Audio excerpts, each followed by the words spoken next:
এত রক্ত ঝরানোর মধ্যে দিয়ে যে বাংলাদেশ আমরা চেয়েছি, সেই বাংলাদেশ আমাদেরকে অর্জন করতে হবে।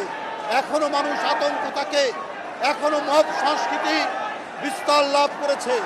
এই যে ডাকসু নির্বাচন, এই ডাকসু নির্বাচনে মনোনয়ন ফর্ম যাতে ছাত্রদল কিনতে না পারে, এই কারণে সেখানে মব তৈরি করে বাধা দেওয়া হচ্ছে।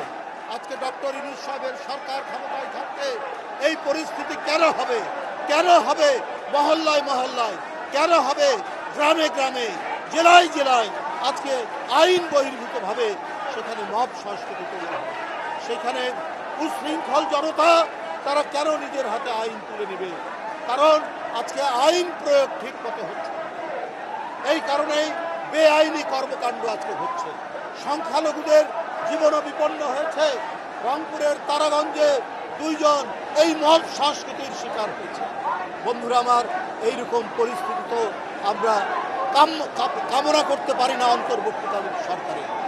গত হাসিনার আমলে আপনার ব্যাংকগুলো যারা ঋণ খেলাপি হয়েছে, সেই ঋণ খেলাপি প্রায় 3 লক্ষ, 3.5 লক্ষ হাজার কোটি টাকা, 3.5 লক্ষ হাজার কোটি টাকা ঋণ খেলাপিদের রিশিডিউল করে তাদেরকে আবার নবায়ন করা হয়।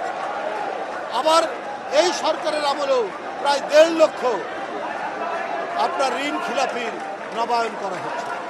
তো এইটা জনগণকে এটা প্রত্যাশা করে এই সরকার তাদের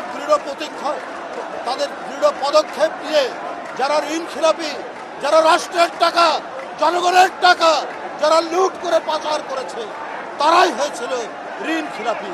এত টাকা, প্রায় 3.5 লক্ষ কোটি টাকা তাদের রিশিডিউল করার সুযোগ দিয়েছিল হাসিনা। তাদেরকে নবায়ন করা হয়েছে, তারা সেই টাকা পরিশোধ করেনি। আবার 1.5 লক্ষ কোটি টাকা নতুন করে কেন রিশিডিউল করা হয়েছে, কেন নবায়ন করা হয়েছে?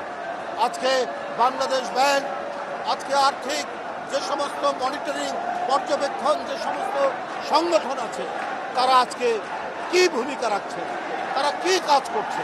আজকে একের পর এক ব্যাংক রুগ্ন হয়ে গেছে। হ্যাঁ, যারা মহিউদ্দিন খান আলমগীরের মতো দুর্বৃত্ত ধরনের মানুষ, যারা ফারমাস ব্যাংক করে, তারপরে পদ্মা ব্যাংক করে টাকা লুটেছে, সেই সমস্ত মালিকদেরকে গ্রেপ্তার করুন, আইনের আওতায় নিয়ে এসে আসুন। যারা জনগণের টাকাকে তছরূপ করেছে, লুট করেছে, তাদের দৃষ্টান্তমূলক বিচার করুন। কিন্তু জনগণের টাকা যাতে ফেরত যায়, এটারও ব্যবস্থা অন্তর্বর্তীকালীন সরকারকে তাদের পদক্ষেপের মধ্যে দিয়ে নিতে হবে। তা না নিতে পারলে এই দেশে আমাদের অর্থনীতি দেউলিয়া হয়ে যাবে।